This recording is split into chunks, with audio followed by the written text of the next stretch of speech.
Yeah, this ain't your grandpa's gold wing.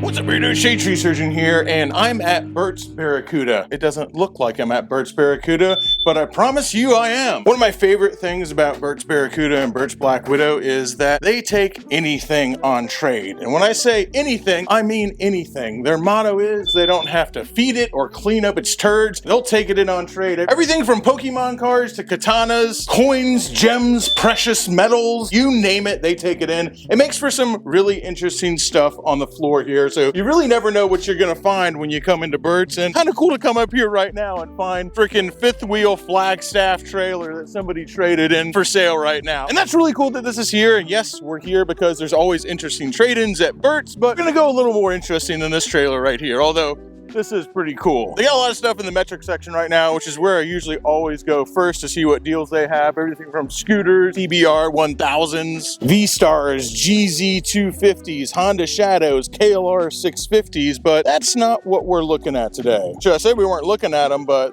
they got a V4 Honda Magna here that's looking pretty sweet, but we're keeping this one themed, okay? My first thought when it comes to Harley isn't usually touring bikes, it's something else because I like to tour on a Goldwing, but most people's first thought when it comes to Harley Davidson is Street Glide, Road King. I do stand for Road Kings, but like I said, touring isn't always my first option for Harley, but it is most people's first thought when they think of Harley Davidson. So that's how we're gonna theme today's video, Harley Davidson touring alternative. Now, a lot of time you see metric touring alternatives because people decided to try them out, didn't want to try out Harley, and then they changed their mind and they came in and traded it in on a Street Glide, a Road Glide, or a Road King. But that just means that you get a good deal on something that is a Harley competitor from Burt's Barracuda that someone else decided they didn't want. That doesn't mean they're bad bikes, that just means they decided they want a Harley. I'm gonna go ahead and start out with the bike that's definitely gonna be in the thumbnail and is currently the very cheapest motorcycle available to buy, even cheaper than that Honda scooter over there at Burt's Barracuda right now, under $2,000, and this one's a hell of a bike.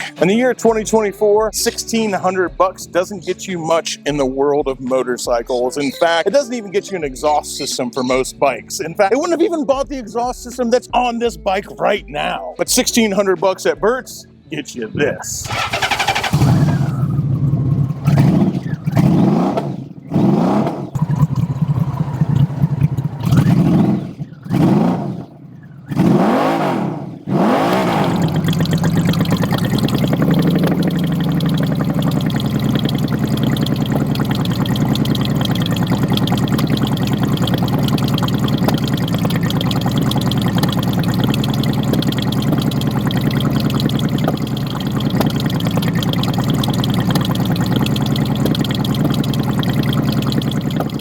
This is a year 2000 Honda Valkyrie, 1500cc, 6 cylinders, 6 carburetors, peak form of Honda's GL 1500. Valkyries are pretty special bikes, man, and a lot more special than what a lot of other competitors do with their kind of homogenized motorcycles, their base platforms. What Lee Iacocca did for Chrysler in the 80s might have saved him, but it really didn't do much for making cars cool, and that eventually bled into motorcycles where you have base platforms where everything's pretty much the same and pretty much interchangeable with only minor differences. The Valkyrie thumbs its nose directly at that. Yes, ostensibly it is a Goldwing. It's got the 1500cc engine, but almost nothing is the same. And this one is a Valkyrie Interstate, so it's set up kind of like a Harley Davidson Ultra Limited would be, with the fairing, the top box, the wind protectors up front. But unlike a Goldwing, the tank's not under the seat. You've got a real deal steel gas tank up here. You've got 6 carburetors. Everything in the engine's different. Everything about this is maximized to make it haul ass. It's a completely different beast than a Goldwing. You've got metal bars with a real riser. It's not a Goldwing whatsoever. And they didn't have to do that. When you look at later Valkyries, and sure, I liked them, like the F6B and the other Valkyries, they were way closer to Goldwings than this is. In my opinion, in the year 2000, this was probably one of the baddest Hondas you could buy and one of the baddest motorcycles on the road in general, and they're still pretty badass today. And for $1,600,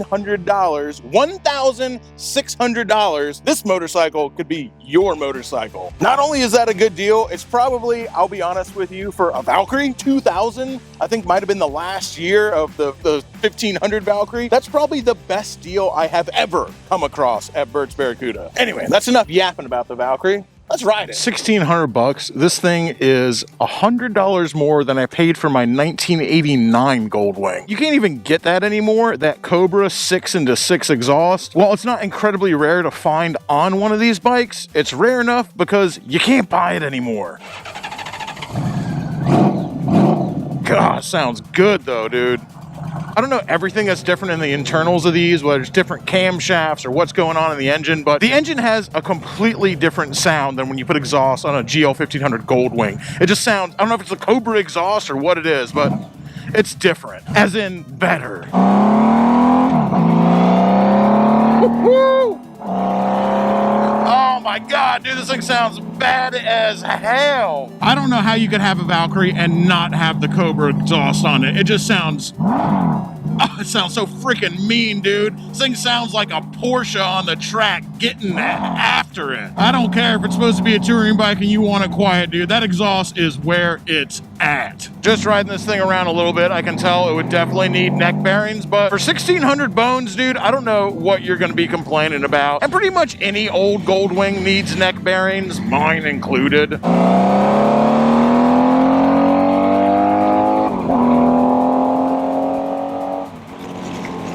Damn, dude.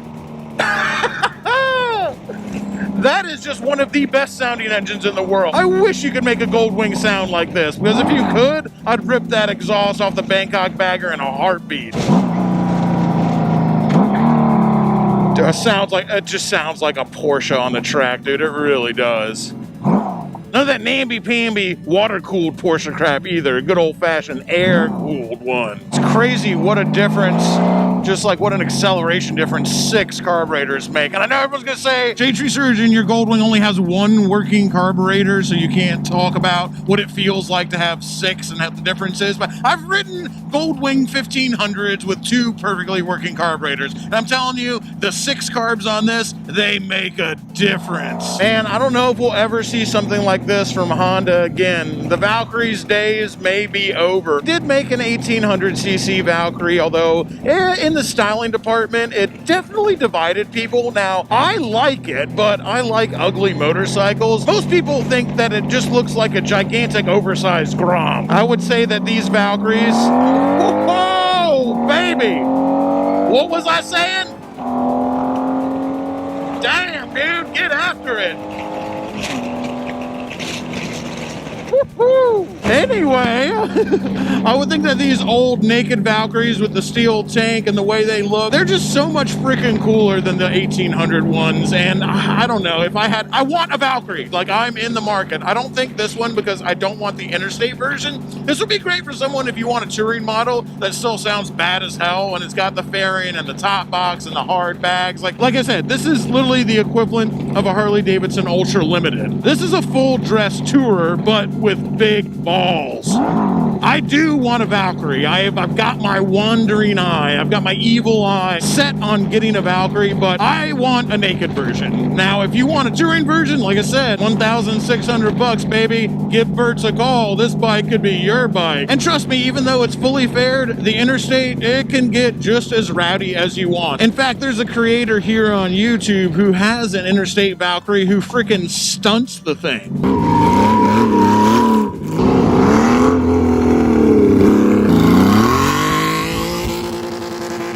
Go give my man a follow and tell him Shade Tree Surgeon sent you. He does things with an interstate Valkyrie that nobody thought was possible. Now that I'm in these turns, I think maybe it doesn't need neck bearings. I think it just might have a squared off tire. Either way, when you buy a bike for 1,600 bucks, to think that you won't have to do like some modicum of work to it is kind of ridiculous. But obviously I'm riding it around right now. I am on the bike riding it. So take from that what you will. I lifted that, okay. Lifted the front wheel a little bit off the ground in second gear. Oh yeah.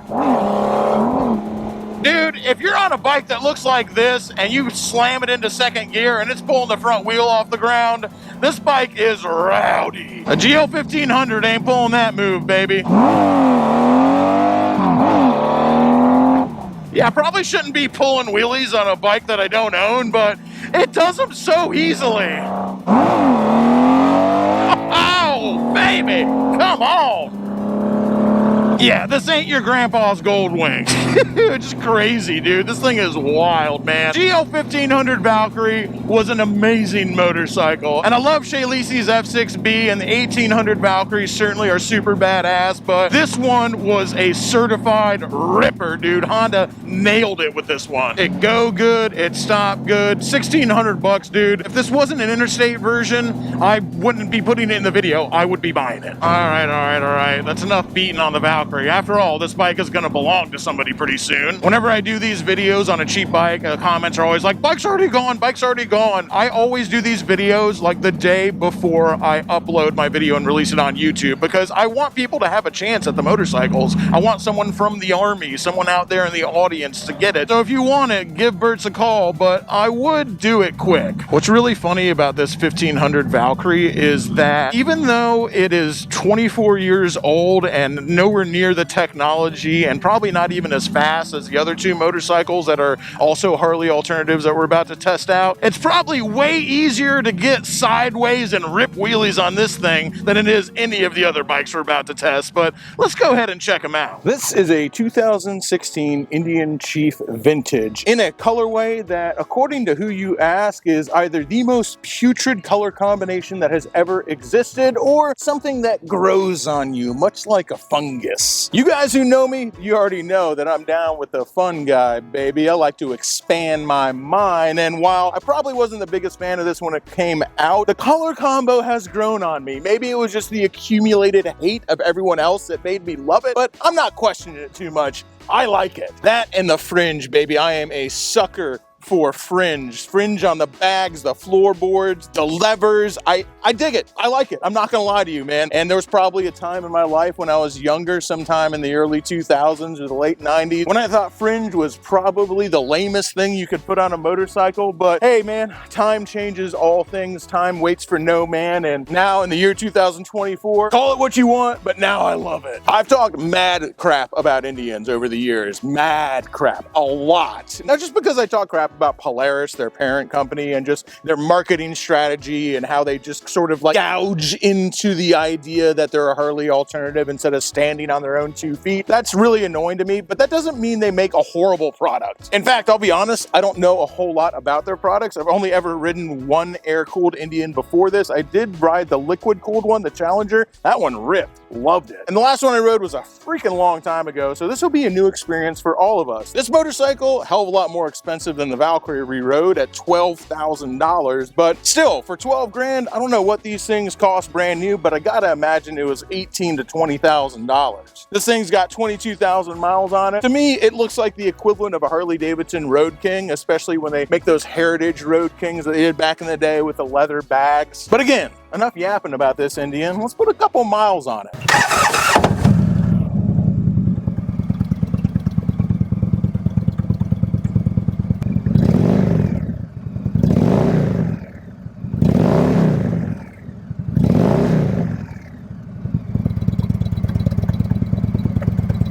This bike looks so much older than the Valkyrie. It looks like ancient compared to the Valkyrie, but then you've got like push button Bluetooth to turn it on and everything, and all of a sudden it feels way newer. That 6-cylinder in the Valkyrie, it does something else to me, man. I really love it, but there's always something about the big thump of a big inch V twin. Yeah, it doesn't accelerate like the Valkyrie, but it's got a beat. I can dance to it, baby. It makes power. I'm sure it's fast enough. And for some people, only a V-twin will do. Only an air-cooled V-twin will do. And if only that will do and you don't want a Harley Davidson, all of a sudden your options become pretty damn limited. As I've said before, it's not Polaris's products that I have a problem with. I think the Indians are fine. I mean, I haven't heard horrible things about them. I've never owned one, so it's kind of hard for me to comment on whether it's a good product or not because I don't pay that close of attention. But I don't know, the fit and finish is good. It's got shiny chrome. It sounds good as hell. Like, it looks great. Like, I don't know, man. There's nothing wrong with it, like, that I can see on the surface. It's one of those things where I talk enough crap and I start to feel bad about it because I start having people going like, oh, I'm sorry, I watch your channel. I'm sorry, I own an Indian. Will you still hang out with me? I'm like, dude, you are so misunderstanding me.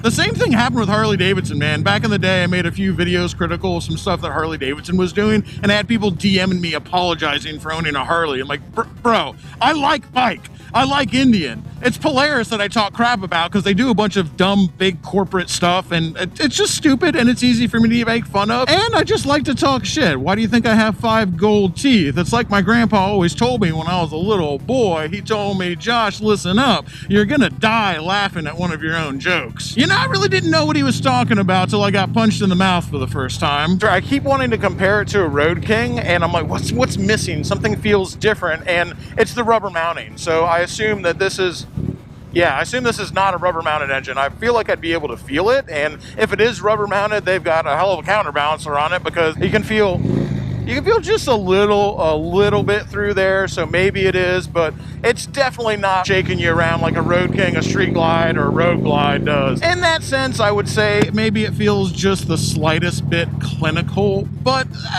you'd have to be really picking it apart to bitch about that. Some people are going to find that a big bonus, which is why I'm sure some people prefer this over a Road King. That and just having something different. You know, if you show up on the putrid green, this brown and green color combo here that, like I said, it grew on me. I like it, but you don't see a whole lot of them because people were really split down the middle on it. But if you show up with this color combo, not everyone's going to have the same bike as you. There's far fewer of these on the road than there is Harley Davidson Road Kings. So if you want something different, baby, this is different. Now, of course, you could just paint a Road King an awful color and call it a day, but maybe you just want the whole antisocial package right out of the box. This has got it in spades. Why didn't they make the grips brown too? Maybe that would have been too much brown. More brown!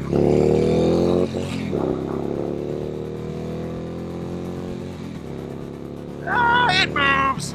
It's just after the screaming Valkyrie, it's hard to be super excited about this, but it moves. It's got power. It's got power, and it's super, super comfortable. In fact, I would venture to say it's probably a little more comfortable, for me at least, than a stock Harley Davidson touring bike. Stock Harley touring bikes to me are a little cramped. The seats just, I'm only 5'12" and a half, mind you, but the seats are always just a little bit cramped for me. I feel like I need a little bit of room in between the rear bolster and the tank. I feel like I just don't have enough room there. And on this, I definitely have enough room. Now, of course, you can get different seats. You can change everything about them to make them fit you. And if you're like 5'10", you're probably fine. I think I'm just like an inch too big for the way that the Harley rider triangle is set up. But I feel absolutely perfect on the Indian. Like, I wouldn't have to change a thing about this motorcycle. It feels like it was made for me. Now, that doesn't mean it's made for you, but if you're a 5'12" and a half dirty hobo swamp wizard who's pushing the scales at 300 all-American pounds, then you can rest assured that you're going to be very, very comfortable on this motorcycle.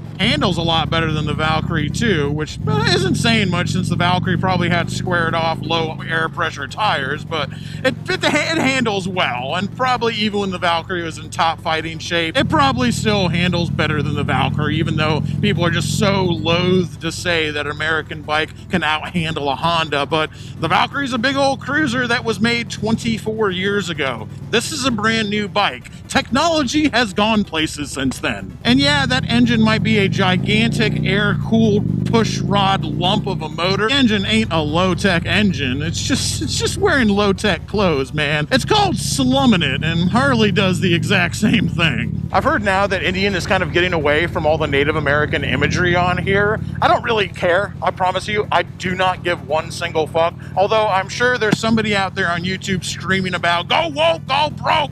Indian is killing America with its wokeness. They're getting rid of it. I just don't care. I don't give a fuck, man. Because I would bet good money that they bet on that when they were designing this one, Polaris, because Polaris is just a big corporation, dude. They don't make decisions based on any emotion, I promise you. Whenever they were making the decision to go with Indian and give Victory the axe, I'm sure that they had a corporate discussion on a very high level about whether they were going to use Native American imagery on the bike like they did back in the day, and whether it was going to piss people off. And they crunched the numbers, because they don't make decisions on emotion. They crunched the numbers and said, yep, it's going to piss some people off, but our core audience will like it, so we're going to run with it. And I bet you, I would bet money. Okay, we're gonna run with it in the beginning, but over the next 5 to 7 years, we're gonna slowly phase it out to try and bring in people who are offended by the Native American imagery on this thing. I guarantee you they had a discussion about that and planned for that eventuality and already had a plan to phase it out the very first time they ever made the decision to go with it in the first place, because, baby, that's how corporations work. I don't make the rules here. I know it's easy to think of them as people and emotion-driven companies because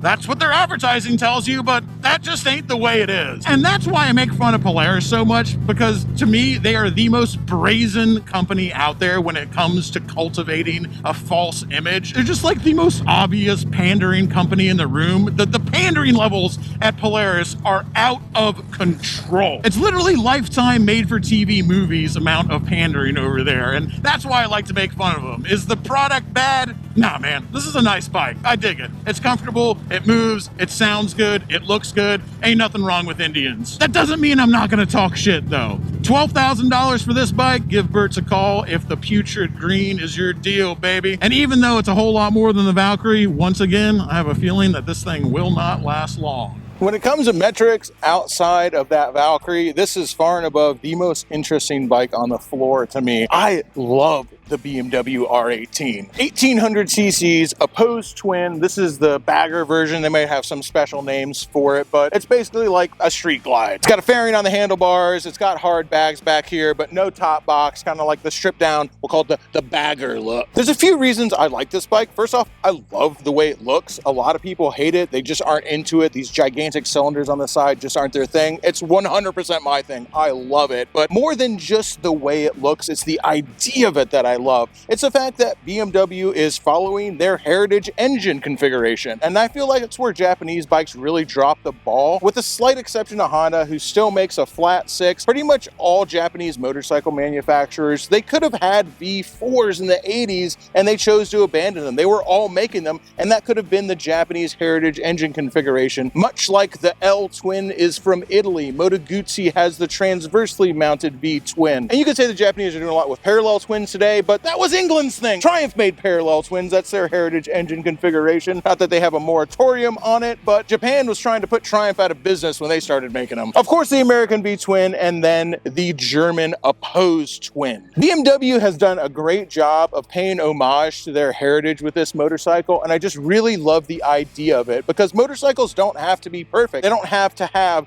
the most insane, economical, makes the most sense, makes the most power, perfect engine configuration. You know what? It's an opposed twin. Is this the best engine configuration? No, dude. It's got push rods. The cylinders are sticking out the side. It's not the best. It's a motorcycle. It's not supposed to be the very, very best. I never say that old garbage line about 4 wheels move the body and 2 wheels move the soul, but there's something to that. A motorcycle should have soul. It should have character. That's how I feel anyway. And BMW nailed it with this one. Even engineering shake into it. I was just on that Indian that didn't move at all when you twisted the throttle. They actually engineered this one to move at idle. I love that. It might be a gimmick. I just don't care, because they nailed it. I don't think these things are selling very well. They're asking $14,000 for this one, and it's a 2022. It's a shame if they're not, because BMW knocked it out of the park, in my opinion, with the R18. And not that everything rests on heritage. Obviously, there has to be advancements, but I like them to be quirky and have character. I just really dig that, man. And even though BMW pays homage to their old motorcycles, conveniently having a little bit of amnesia in the late 1930s and the early 1940s,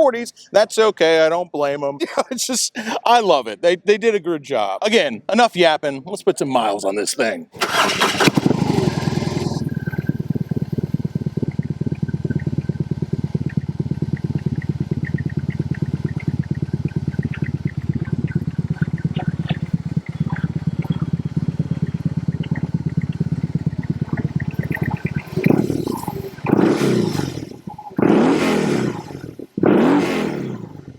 Yeah, just looking down at these cylinders, it just feels cool. It feels like you're riding a contraption, and motorcycles should be contraptions. It's that startup that gets me, and everybody who's made a video on an R18 does it, but it never gets old. Let me do this with my hands off the handlebars. Yeah.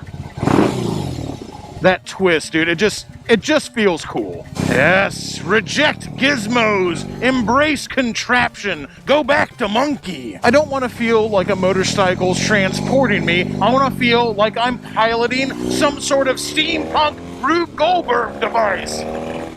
And the BMW does that well. Just the way those cylinders just kind of chug it forward. And this one's got exhaust too. Ooh.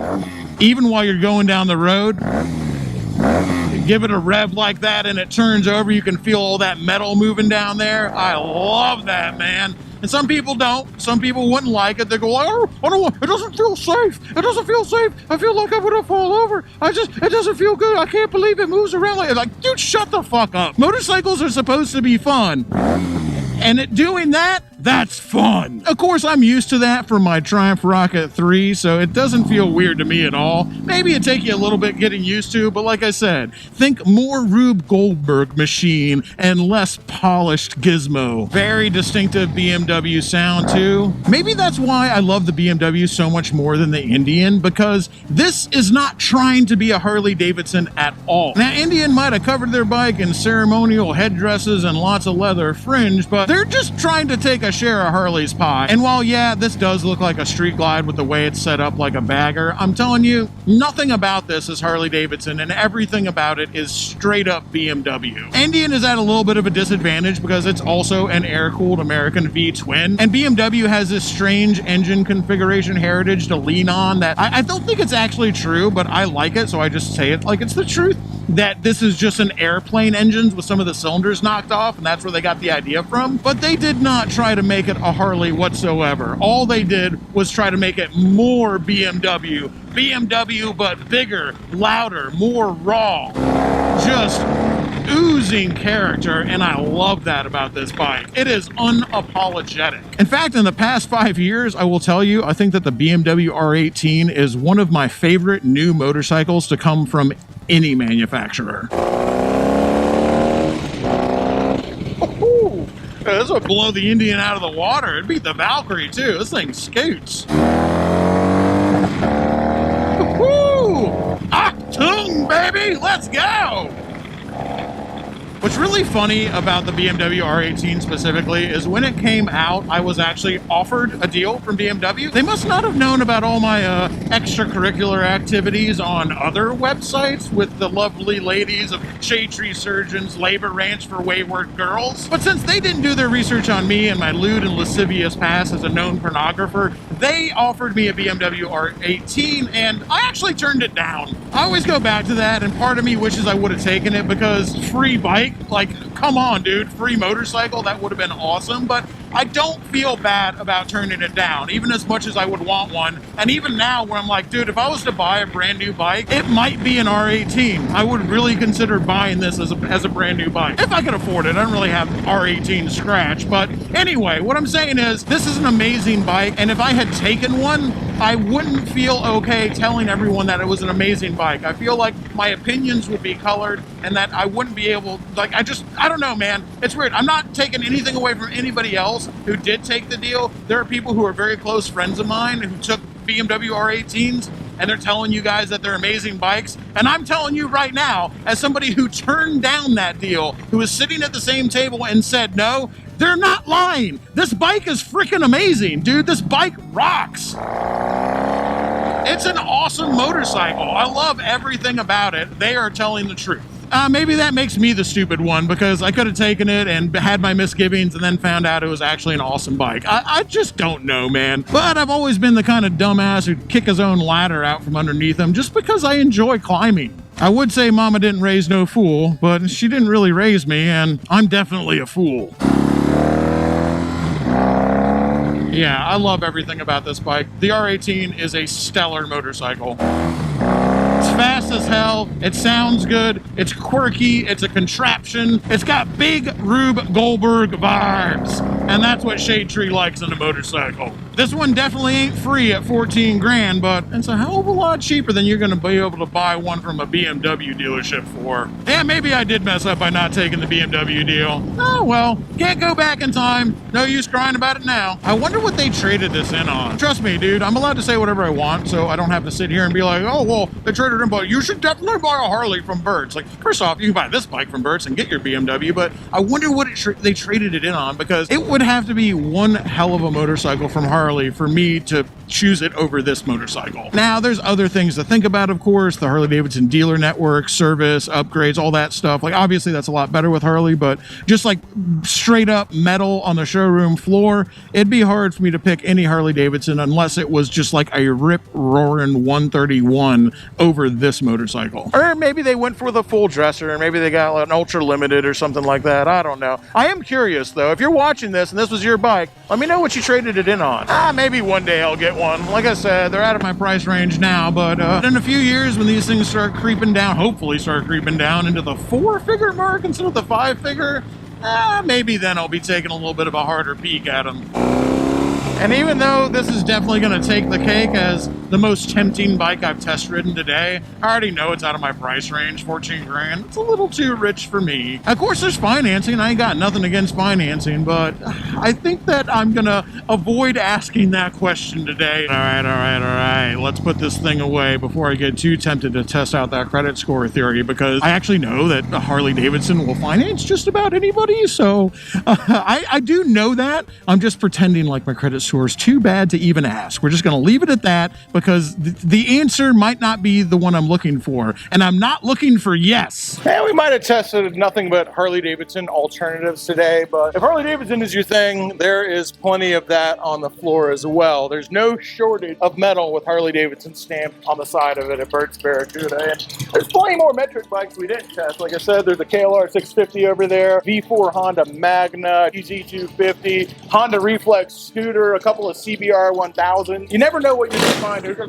freaking fifth wheel trailer. You never know what you're gonna find at Burt's. They always got something new. I usually just cold call them. I just come up here and see what they have, test it out when I make these videos, and I have never been skunked. I've never been disappointed and not found something cool on the floor. And as always, if you want the prices that I said in the video, there's one man to talk to, and that's my man Black Silk over here. Give him a call and tell him Shade Tree Army sent you. Come on in and see me. We got free demo days coming up. Get together with you and sell you the bike that you need. Well, listen, my man here, you can test ride just about anything on the floor. Don't ask about the CVOs. Not even I get to test ride those. So we'll set you up. We'll even let you demo the CVOs. Well, he said it, not me. Make sure you give him a call, ask about those bikes if you're interested in them, or if you're just looking for a Harley-Davidson. My man Black Silk will take care of you here. That's gonna about do it for this one. Until next time, y'all, keep it weird. Crashing through the sky comes a fearful cry. Shade Tree Army, Shade Tree Army, armies of the night, evil taking flight. Shade Tree Army, Shade Tree Army, nowhere to run, nowhere to hide, panic spreading far and wide.